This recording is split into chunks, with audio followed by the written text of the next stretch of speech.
అమ్మా, నువ్వు ఎందుకు ఏడుస్తున్నావు? మీ తాతగారికి ఆరోగ్యం అస్సలు బాలేదు. మనం త్వరగా ఊరు వెళ్ళాలి. అమ్మా, తాతయ్యకి ఏమైంది? లలిత మాటలు వింటూ చిన్నోడు రోనక్ కూడా డల్ అయిపోయాడు. ఈ కథ లలిత మరియు తన 6 ఏళ్ల పిల్లాడిది. లలిత భర్త ముఖేష్ చాలా కాలం క్రితం చనిపోయాడు. ముఖేష్ పోయిన తర్వాత రోనక్ బాధ్యతంతా లలిత భుజాన పడింది.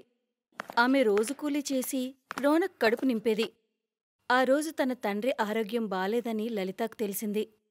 అతను ఆఖరి దశలో ఉన్నాడని తెలిసింది. ఇది వినగానే లలిత బట్టలన్నీ మూటకట్టింది మరియు రోనక్ని తీసుకొని స్టేషన్ వైపు కాలినడకన బయలుదేరింది. అమ్మా, మనం ట్రైన్లో వెళ్తామా? అవునన్నా, ఈ టైంలో ఊరెళ్ళడానికి బస్సులేమీ దొరకవు. అందుకే ట్రైన్లో వెళ్లాల్సుంటుంది. సరే అయితే వినమ్మా, ఏమైనా తినడానికుందా? చాలా ఆకలేస్తుంది. లలిత ఇంటి నుండి రైల్వే స్టేషన్ చాలా దూరం. అలా నడుస్తూ నడుస్తూ రోనక్కి చాలా ఆకలి వేసింది. లలిత మూట విప్పి చూస్తే అందులో 2 రొట్టెలు కనిపించాయి మరియు ఒక ఉల్లిపాయ ఉంది. ఆ రొట్టెని చూసి రోనక్ ముఖం చిన్నదైపోయింది. కానీ ఆమె దగ్గర డబ్బు లేదని అతనికి తెలుసు. వాళ్ళిద్దరూ చాలా వేగంగా నడిచి స్టేషన్కి చేరుకున్నారు. రోనక్ కామ్గా రొట్టె మరియు ఉల్లిపాయ తినేసి వాళ్ళ అమ్మ ఒళ్ళో పడుకున్నాడు. అక్కడికి ఒక ట్రైన్ వచ్చింది. లే రోనక్, ట్రైన్ వచ్చింది. లేనన్నా, త్వరగా లేగు. అబ్బా, ఎన్ని రోజుల తర్వాత ఈ రోజు మనం ట్రైన్లో వెళ్తాం. ట్రైన్ ఎక్కినందుకు చాలా ఆనందంగా ఉన్నాడు. కానీ లలిత మటుకు బాధపడుతూ కూర్చుంది. తండ్రి ఆలోచన చాలా బాధ కలిగిస్తుంది.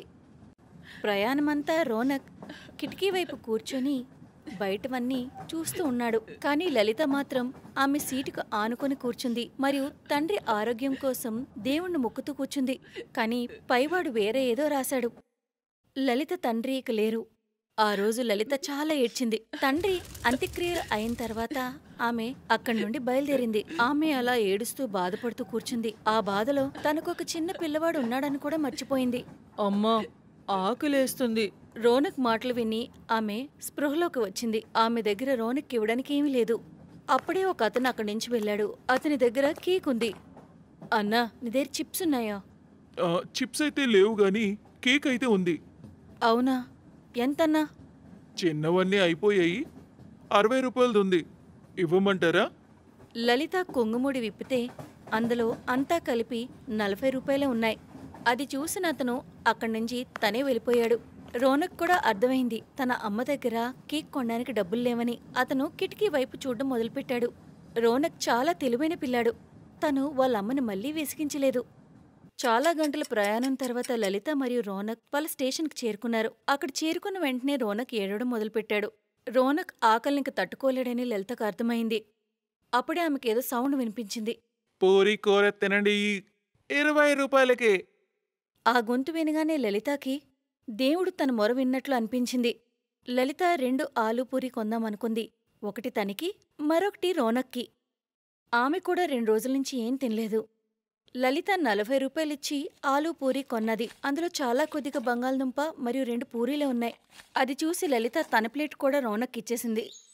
రోనక్ కడుపు నిండా తిండి తిన్నాడు. మరియు సాయంత్రం, అమ్మా, కడుపులో చాలా నొప్పిగా ఉంది మరియు 3 సార్లు వాంతులు కూడా అయ్యాయి. అలా అంటూ రోనక్ కళ్ళుతిరి పడిపోయాడు. లలిత వెంటనే రోనక్ని హాస్పిటల్కి తీసుకువెళ్ళింది.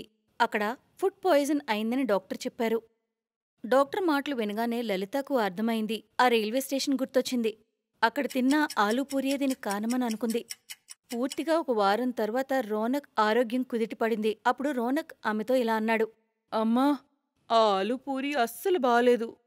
నాకు దానివల్ల ఒంట్లో బాలేదు. ఆ చెత్త అంకుల్ పూరి దుంపల కూర తిని పాపం నాలాగా ఇంకెంతమందికి ఆరోగ్యం పాడవుతుందో. చిన్నవాడైనా చాలా మంచి మాట చెప్పాడు. అది విన్ని లలిత ఆలోచనలో పడింది. కాసేపు ఆలోచించిన తర్వాత లలితకి తన జీవనాధారం అర్థమైంది. తనేం చేయాలో అర్థమైంది. లలిత స్టేషన్ బయటే టెంట్ వేసుకుని కూర్చుని రుచికరమైన పూరి మరియు బంగాళదుంప కూర చేసి అక్కడ అమ్మడం మొదలుపెట్టింది. రండి రండి, 20 రూపాయలకి 6 పూరి మరియు బోల్డంత బంగాళదుంప కూర తినండి. ఆమె చేసిన బంగాళదుంప కూర పూరి చాలా రుచిగా ఉండేవి. అది కూడా కేవలం 20 రూపాయలకే. మరియు అందరి కడుపు నిండేది. అప్పుడే ఒక ఆవిడ అక్కడికి వచ్చింది. ఆవిడతో పాటు ఒక చిన్న పిల్లవాడు కూడా అక్కడికి వచ్చాడు. ఆ అబ్బాయిని చూసిన తర్వాత రోనక్ ఇలా అన్నాడు. ఆనందంగా తిను, ఎంత కావాలంటే అంత తిను. ఇది తింటే నీ ఆరోగ్యం మాత్రం పాడవదు. ఎందుకంటే కూర పూరి మా అమ్మ చేసింది. ఆ చెత్త అంకులైతే కాదు. రోనక్ అమ్మాయికపు మాటలు విని అక్కడందరూ నవ్వడం మొదలుపెట్టారు. ఎదురుగా ఉన్న అతను మాత్రం అతని చెత్త పూరీలను సర్దుకొని అక్కడి నుంచి వెళ్ళిపోయాడు. రండి రండి, 100 రూపాయలకు బదులుగా కడుపు నిండా పులావ్ తిని వెళ్ళండి. అన్లిమిటెడ్ పులావ్, ఎంత కావాలో అంత తినండి. రండి రండి. ఒకతను ఫుట్పాత్ మీద పనీర్ మరియు పులావ్ కాంబో అమ్ముతున్నాడు. 100 రూపాయలకే అన్లిమిటెడ్ పులావ్ అమ్ముతున్నాడు. కానీ అతను అనుకున్నంత లాభం రావట్లేదు. ఒకరు ఎంతని పులావ్ తింటారు? అన్లిమిటెడ్ ఆశతో తినడానికైతే వస్తారు, కానీ ఎక్కువగా తినలేరు. అయితే అప్పుడే అక్కడికి శీతల్, పూనం మరియు పాయలొచ్చారు. అక్క, 100 రూపాయలకి అన్లిమిటెడ్ పులావ్ తింటావా? ఎందుకు తిన్నా? బాబు, 100 రూపాయలకి అన్లిమిటెడ్ ఇస్తావు కదా? అవునండి, ఎందుకివ్వను? ఇప్పుడే ఆలోచించుకో, తర్వాత ఏడుస్తూ కూర్చోకో. అరే మేడం, తిండం మొదలు పెట్టండి. 3 ప్లేట్లు ఇస్తాను. ఆ బండతను 3 ప్లేట్ల కాంబో పులావ్నిచ్చాడు. ఒక్క నిమిషంలోనే వాళ్ళు ప్లేట్ మొత్తం అవగొట్టారు. అబ్బా, టేస్ట్ చాలా బాగుంది, ఇంకా ఇవ్వు.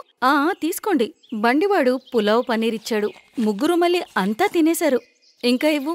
వాళ్ళు ముగ్గురు తింటూనే ఉన్నారు, ఇతను ఇస్తూనే ఉన్నాడు. అయ్యో రామా, వీళ్ళు ముగ్గురు అంతా అవగొట్టేటట్టే ఉన్నారు.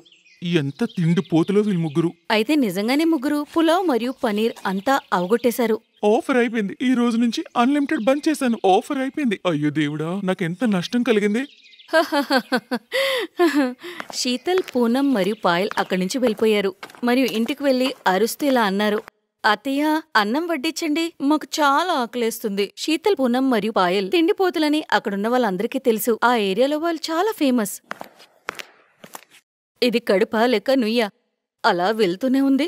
కడుపే అత్తయ్య, కాని మేం కొంచెం ఎక్కువ తింటాం. కొంచెం ఎక్కువ? దీన్ని కొంచెం ఎక్కువ అనరమ్మా. ఏంటత్తయ్య, అప్పుడే మీరు కంగారు పడిపోయారా? అంత తిండి పెట్టలేకపోతే మమ్మల్ని ఎందుకు కోడల కింద తెచ్చుకున్నారు? అవునవును, జవాబు చెప్పండి. ఇదిగో వినండి, మీరు మాకు తిండి పెట్టలేకపోతే నేను అస్సలు ఉండలేను. మేము మా అమ్మగారింటికి వెళ్ళిపోతాం. శీతల్ భర్త రమేష్ ఇలా అన్నాడు. లేదు లేదు, అందరూ ఏమనుకుంటారు? మీకు తిండి ఎందుకు పెట్టలేవు? మీ ముగ్గురు ఇక్కడే ఉంటారు, మాతోనే. కాని ఆ రోజు నుంచి ఆ ముగ్గురికి తిండి పెడుతూ పెడుతూ ఆ ముగ్గురు కొడుకుల పరిస్థితి చాలా ఘోరంగా తయారైంది. విమల మనసులో ఆ ముగ్గురిని తిట్టుకుంటుంది. మన జీవితాలు ఎంతో సుఖంగా ఉండేవి. అనవసరంగా ఈ ముగ్గురిని ఇంటికి తీసుకొచ్చాను. ఇప్పుడింక రోడ్డు మీద అడుక్కోవాల్సి వస్తుందేమో అనిపిస్తుంది. ఆమె ఆ కోడలతో చాలా ఇబ్బంది పడుతుంది. విమల టెన్షన్కి కారణం ఆ ముగ్గురు కోడళ్లే కాదు. విమల చెల్లెలు సర్ల ఆ పక్కనే ఉండేది. సర్ల విమల కన్నా ధనికురాలు. రోజూ విమల ఇంటికి వచ్చి ఇలా అనేది. విమల, ఆ ఊరు చివరున్న స్థలం కొనాలనుకుంటున్నాను. నువ్వేమంటావ్? కొనుక్కో. హాహాహా, డబ్బెంత ఎక్కువైపోయిందంటే అసలు ఎక్కడ ఖర్చు పెట్టాలో కూడా అర్థం కావట్లేదు. వెళ్ళు విమల, నాకోసం కొంచెం టీ తీసుకురా. విమల టీ చేసి తెస్తుంది. ఇంట్లో పాలు తక్కువగా ఉన్నాయా? నేను కొంచెం పాలు ఎక్కువగా ఉన్న టీయే తాగుతాను. పేదరికం అలవాట్లేదు కదా. విమల అన్నిటికంటే తన చెల్లిని చూసి ఎక్కువ టెన్షన్ పడింది. ఉదయం నుంచి సాయంత్రం వరకు ఈ ముగ్గురు తిండిపోతులకి వంట చేయడం, మరియు సాయంత్రం ఈవిడదెప్పుడు వినడం. ఏం జీవితం నాది! ఇవన్నీ ఎక్కడికక్కడ వదిలేసి నేను వెళ్ళిపోతాను. చాలా దూరంగా వెళ్ళిపోతాను. విమల ఎప్పుడూ కోపంతోనే ఉండేది. అందుకే వాళ్ళ కోడలతో కూడా స్నేహపూర్వకంగా ఉండలేకపోయేది. విమల ఒక్కరితే రోజంతా పనిచేసుకోవాల్సి వచ్చేది. అక్కడ ముగ్గురు కోడళ్ళు కూర్చొని కబుర్లు చెప్పుకునేవారు. విమలాకి అది చూసి ఒళ్ళు మండేది. కాని పాపం విమల ఏం చేయగలదు? అలాగే విమల రోజులు గడిచాయి. ఒకరోజు సర్ల పార్టీకి ఇన్వైట్ చేసింది. విమలా, సాయంత్రం మా ఇంట్లో పార్టీ ఉంది. నా స్నేహితురాళ్ళందరూ వస్తున్నారు. నువ్వు కూడా రా, కొంచెం ఏమైనా తిందువు. సరే సర్లా, నేను వస్తాను. సర్ల స్నేహితురాలతో స్నేహం కుదిరితే కాసేపు మాట్లాడుకోవచ్చని విమల అనుకుంది. కాని సర్ల వేరే మూడ్లో ఉంది. విమల సర్ల పార్టీకి వెళ్ళింది. అక్కడ వెళ్లి చూస్తే ఆమె స్నేహితురాళ్ళందరూ ఖరీదైన చీరలు కట్టుకుని కూర్చున్నారు. సర్లా, తిని మీ అక్క? తిని నా పేద అక్క. చూస్తేనే తెలిసిపోతుంది. ఏమనుకోవద్దు, ఆవిడ్ని మనకి సర్వ్ చేయడానికి పిలిచాను. విమల, పద అందరికీ వడ్డించు. నేనేమైనా నీ పని మనిషినా? పని మనిషి లాంటి దానివే కదా. ఆయన మా ఇంటి పని మనిషి కూడా నీకున్న డబ్బున్నదే. విమలాకి చాలా బాధ అనిపించింది. అప్పుడే తనకొక మంచి ఐడియా వచ్చింది. నీకు డబ్బుందని చాలా పొగరు కదా. నీ దగ్గర చాలా డబ్బుందని నువ్వు అనుకుంటున్నావు కదా. డబ్బైతే ఉంది, అందుకే గర్వం కూడా ఉంటుంది. సరే, అయితే నా కోడల్ని భోజనం పిలు. మరియు కడుపు నిండా నూడిల్స్ పెట్టు. చెప్పు, చేయగలవా? ఇది సర్లాకి చాలా చిన్న విషయం. ఏం సర్లా? సర్లాకి విమల తిండిపోతు కోడళ్ళ గురించి తెలుసు, కానీ తన స్నేహితురాల ముందు ఏం అనలేక ఆమె ఒప్పుకుంటుంది. సరే, నేను మీ ముగ్గురు కోడలికి కడుపు నిండా నూడిల్స్ తినిపిస్తాను. సరే సరే, తీసుకొస్తాను. కానీ వాళ్ళ కడుపు నిండినంత వరకు తినిపిస్తూనే ఉండాలి.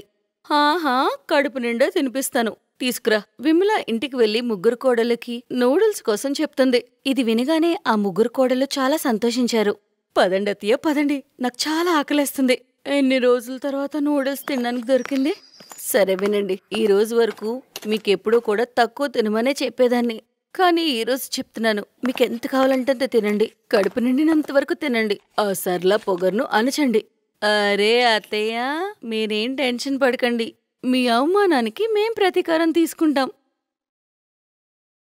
విమ్లా ముగ్గురిని తీసుకుని సర్లా ఇంటికి వెళ్ళింది. త్వరగా నూడిల్స్ తీసుకురండి, కడుపులో ఎలుకలు పరిగెడుతున్నాయి. సర్లా నూడిల్స్ తెచ్చింది, కాని 1 నిమిషంలోనే వాళ్ళంతా అవగొట్టారు. ఇంకా తీసుకురండి, దీంతో ఇంకా ఆకలి పెరిగింది. సర్లా బయటించి నూడిల్ తెప్పించింది. రెస్టారెంట్ నుండి నూడిల్ వచ్చింది. సర్లా డబ్బులిచ్చింది. ఆ నూడిల్స్ కూడా 2 నిమిషాల్లో అయిపోయింది. అరే ఏంటిది, నూడిల్స్ కొంచెం కొంచెం తెస్తున్నారు, బకెట్తో తీసుకురావచ్చు కదా. బకెట్లతోనా? సరే. సర్లా దగ్గరలో ఉన్న రెస్టారెంట్స్ అన్నిటి దగ్గర నుంచి నూడిల్స్ తెప్పించింది. విమ్ల పక్క నుండి నవ్వడం మొదలుపెట్టింది. మరియు ముగ్గురు తింటూనే ఉన్నారు. దగ్గరలో ఉన్న రెస్టారెంట్స్ అన్నిటిలో కూడా నూడిల్స్ అయిపోయింది. అప్పుడు సర్లా దూరంగా ఉన్న రెస్టారెంట్స్ నుండి తెప్పించింది. ఆమె డబ్బులిస్తూనే ఉంది. ముగ్గురు కోడళ్ళు తింటూనే ఉన్నారు. ఆ ముగ్గురు రాత్రంతా నూడిల్స్ తింటూనే ఉన్నారు.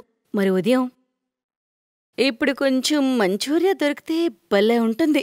సర్లాకి కోపం వస్తుంది.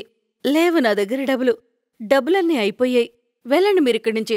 ఏ, నువ్వు బాగా డబ్బున్నదనేవు కదా. సర్లా, నువ్వే కదా పందెం పెట్టుకున్నావు, అప్పుడే డబ్బులెలా అయిపోతాయి? డబ్బులేవి లేవు, డబ్బులు లేవు, వెళ్ళండి ఇక్కడి నుంచి.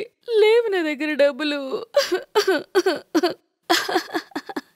పొగరబోద్దానా, ఇక మీదట నా ఇంటికి రాకు, అర్థమైందా? కడుపు నిండా నూడిల్స్ పెట్టలేదు గాని వచ్చింది పొగరు చూపించడానికి. విమ్ల ఆమె ముగ్గురు కోడల్ని తీసుకుని ఇంటికి వచ్చింది. మరియు ఆ ముగ్గురితో స్నేహం మొదలైంది. అత్తయ్య మంచి గుణపాఠం చెప్పారు సర్లా పినికి. కరెక్ట్గా చెప్పింది. మళ్ళీ ఇంకెప్పుడు ఇక్కడికి రాదు. మంచి పనైంది. అత్తయ్య, మీతో అనవసరంగా గొడవపడేవాళ్ళము. మీ మనసు చాలా మంచిది. కలిసి పనిచేసుకుందాం, కలిసి వండుకుందాం. అత్తయ్య, ఇప్పుడు ఇంటి నుంచే క్లౌడ్ కిచెన్ కూడా ఓపెన్ చేసుకోవచ్చు. మనం ఇంటి నుండి అన్నీ తయారు చేసి పంపించవచ్చు.